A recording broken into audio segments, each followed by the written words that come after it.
భూభారతి చట్టం పేదల పాలిట గొప్పవరమన్నారు ఆలేరు ఎమ్మెల్యే ప్రభుత్వ విప్ బీర్లా ఐలయ్య. యాదాద్రి భువనగిరి జిల్లా బొమ్మల రామారం మండల కేంద్రంలో తెలంగాణ రాష్ట్ర ప్రభుత్వం ప్రతిష్టాత్మకంగా రూపొందించిన భూభారతిపై అవగాహన కార్యక్రమం నిర్వహించారు. ఈ కార్యక్రమంలో జిల్లా collector Hanumantharao, additional collector Veerareddy తదితరులు పాల్గొన్నారు. భూ వివాదాల శాశ్వత పరిష్కారానికి భూభారతిని తీసుకొచ్చినట్లు తెలిపారు బీర్లా ఐలయ్య. అంతకుముందు అంబేద్కర్ విగ్రహానికి పూలమాలలు వేసి నివాళులర్పించి భూభారతి పోస్టర్ను ఆవిష్కరించారు. చట్టం ధరణి చేస్తే అందులో ఎన్నో మోసాలు, ఎన్నో తప్పుల తడకలు, మరి అట్లా తప్పులు చేసిరు. దాన్ని సరిదిద్దుకోవాలంటే ఎంఆర్ ఆఫీస్ పోతే నా చేతులు లేదంటాడు. మరి ఎంఆర్ కంటే పై స్థాయి ఆర్డీఓ పోతే మా చేతులు లేదంటాడు. ఇక మనకున్న జిల్లా అధికారి, జిల్లా కలెక్టర్, జేసీ గారు ఏం చేయాలి సార్? మాతాను కూడా లేదు, మేము ఏం చేయాలి? అదే పరిపాలన అధికారులే మా చేతి లేదని చేతెత్తేస్తే ఆ రైతు ఏడికి పోవాలి? ఎవరికి మొరపెట్టుకోవాలి? ఎమ్మెల్యే తాని పోతాడు, మంత్రి తాని పోతాడు. ఎమ్మెల్యే చేతులు లేదు, మంత్రి చేతులు లేదు. అట్లాంటి ధరని తీసుకొచ్చిన ఘనత గత ప్రభుత్వాలది. మరి అలాంటి బాధలను, అలాంటి ఇబ్బందులను ఇప్పుడే చాలా మంది పెద్దలు చెప్పారు.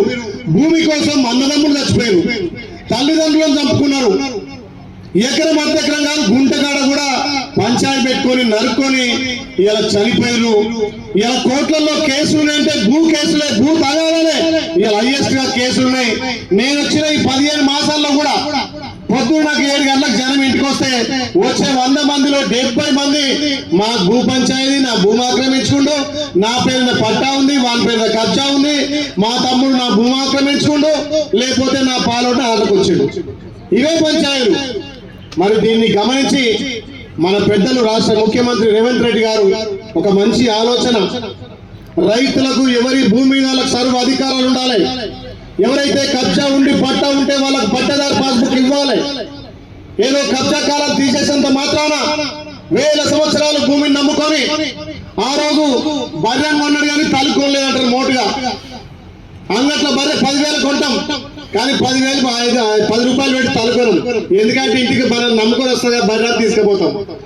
ఏదో మా ధర ఇచ్చిండు, మా పటేలు ఇచ్చిండు, మా పెద్ద మనిషి ఇచ్చిండు, ఏ తర్వాత పైసలున్నప్పుడు పట్టా చేసుకోవచ్చు అంటే పటేలు మంచోడే. కానీ పటేలు పోయినాక, పటేలు కొడుకు వచ్చినాక మా అమ్మనే మీకు దానం ఇచ్చిండు, లేకపోతే బతుకుమని ఇచ్చిందని ఎన్నో తీర్ల మీరు మీ గ్రామాలలో చూస్తున్నారు. మరి అలాంటి స్వస్తి పలకాలి. అలాంటి వారికి మళ్ళీ మనం వచ్చిన ఇంప్లిమెంట్ చేయాలని 2020లో ఏదైతే సాదాపైన పెట్టుకున్నటువంటి రైతులందరికీ మన ప్రభుత్వం ఇలా వాళ్ళ పేరు మీద పట్టా చేయడానికి కూడా ఈ భూభారతిలో చట్టం తెచ్చింది.